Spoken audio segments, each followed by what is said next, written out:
Out of My Mind by Sharon M. Draper. Chapter 32. It's Monday, so I have to return to school today. The temperature has dropped and the sun is glowing like some kind of frosted golden jewel. Yet everything feels different and not quite right. Mom spent the weekend at the hospital with Penny, sleeping on a cot in her room. I have not seen her since everything changed. I wonder if Mom is mad at me. Mrs. V comes over and helps me get dressed and fed. Even Butterscotch seems to miss Penny. She puts her head in my lap and looks at me with lonely eyes. I can't help her. Dad is a mess. He keeps dropping things like forks and keys. He starts to talk, then forgets what he was going to say. He hasn't shaved. Go and get yourself together, Chuck, Mrs. V finally tells him. A hot shower and a cold glass of orange juice will do you wonders. When you go see Penny this morning, you don't want to scare the child, do you? You're right. Dad replies, You've got Melody covered? I'll say she gets on the bus. Now scoot. He bounds up the steps to the bathroom. Penny better? I type on my board. Oh, yes. When I spoke to your mom this morning, she told me that they have taken her off of the IV already. Penny was eating applesauce, complaining about her cast, and asking for Doodle, which I've got cleaned up and ready for her.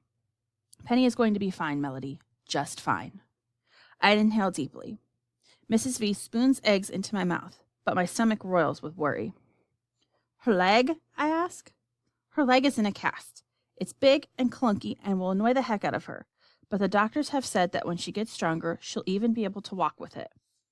I'm glad Mrs. V is always straight up with me. Wheelchair? I can't think of anything worse than a teeny baby wheelchair. No, they want her to move around as much as possible.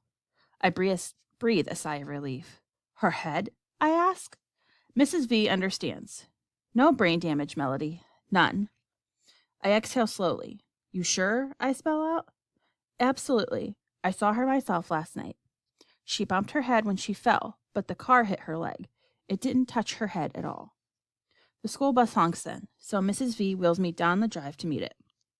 She checks my backpack, adjusts my foot straps, and gives me a big hug. You ready, Melody? Ready to face the quiz team? I nod. After what had almost happened, facing a bunch of snotty fifth graders will be easy. Gus looks at me with concern as he lowers the bus lift. How's your little sister? He asks me. That is so scary. Gonna be okay, I type. Thanks.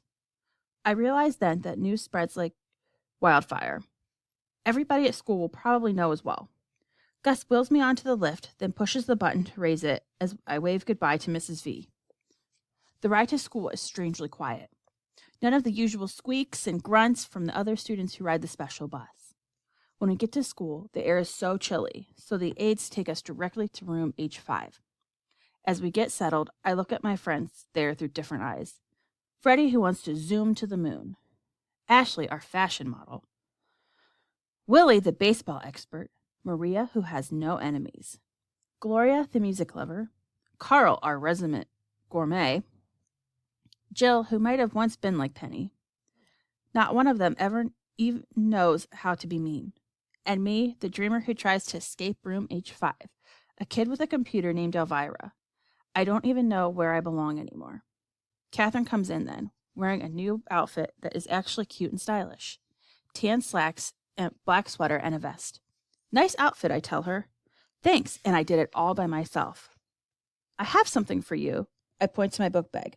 She reaches into my bag, digs around, and finds the card that almost led to tragedy. After she reads it, she blinks back tears. No, Melody, thank you.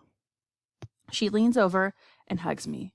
Then she looks serious and says, Mrs. Valencia called and told me about what happened with your little sister. How's she doing? Better, I type. You know, you probably saved her life, Catherine tells me. What?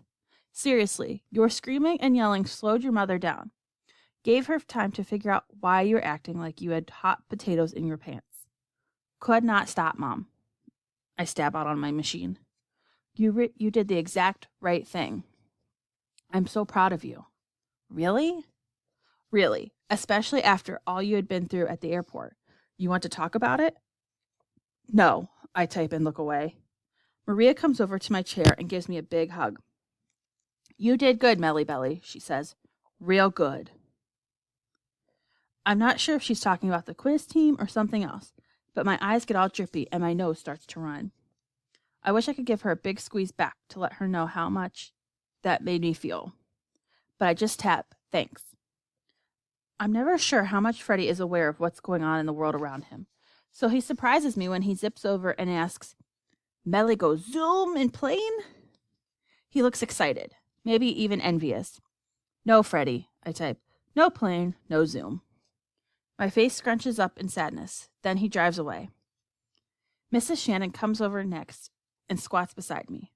Your head must be near about ready to explode from all this happening in the past few days. Boom, I type, but I don't feel like smiling. Let's talk at lunch, okay, Melody? Okay. Are you going to your inclusion classes? She asks. Yes, I tap. I thought about this all weekend. Then I wasn't thinking about Penny. I decided I wasn't going to hide. I want you to know I'm very proud of you. She gives me a big thumbs up, then gets our morning routine going. As it turns out, Ms. Gordon is absent today, so the first inclusion class I'm set to attend is Mr. Dimming's. I'm sure you want to go, Catherine asks me. Instead of answering, I power my chair toward Mr. D's door. Catherine rests a hand on my shoulder as I whirl in. A small brass-colored trophy sits on Mr. D's desk. The room is quieter than normal. Mr. Dimming clears his throat. He shifts from one foot to the other. He runs his finger around the collar of his dim white shirt. He's back to his old, well-worn brown suit. His old shoes as well. Finally, he says, Hello, Melody. His voice sounds fake cheerful. I do not reply. He wiggles so much. He looks like he has to go to the bathroom. I just watch him. No kicks from me. No weird sounds. I'm amazingly calm. I glance over at Rose, but she is looking in the other direction. No one seems to know what to say. At last, I break the silence. I turn the volume up loud on my machine, then type out, Why did you leave me? Somebody should have been there with a video camera proving that. Yes, a 5th grade classroom can be absolutely, totally quiet. Faces search other faces, each one willing to another speak. Eventually, Rose stands up. She looks directly at me and says, We didn't plan to leave you, Melody. Honest. I look her dead in the eye and wait. I don't react at all. I just wait. She continues. We all went out to breakfast early that morning. I interrupt. Nobody told me about that. How come? None of them answer.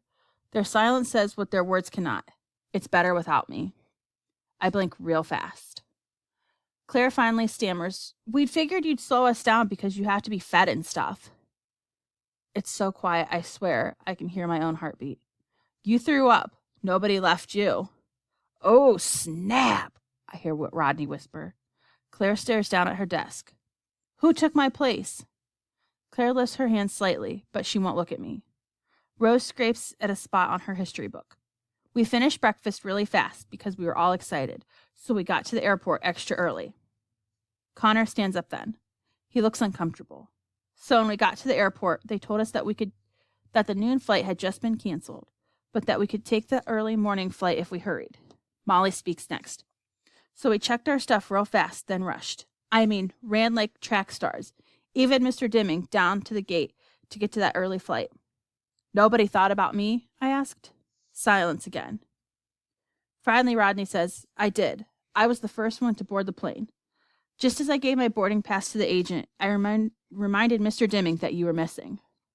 Mr. Dimming again twists one foot to the other.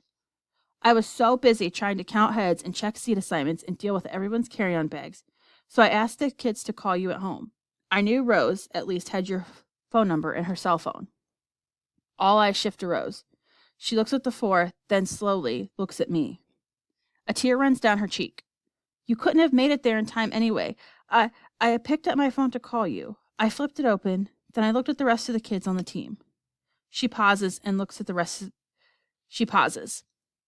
I could imagine them standing there thinking about the chance to be on Good Morning America with that huge trophy, and me.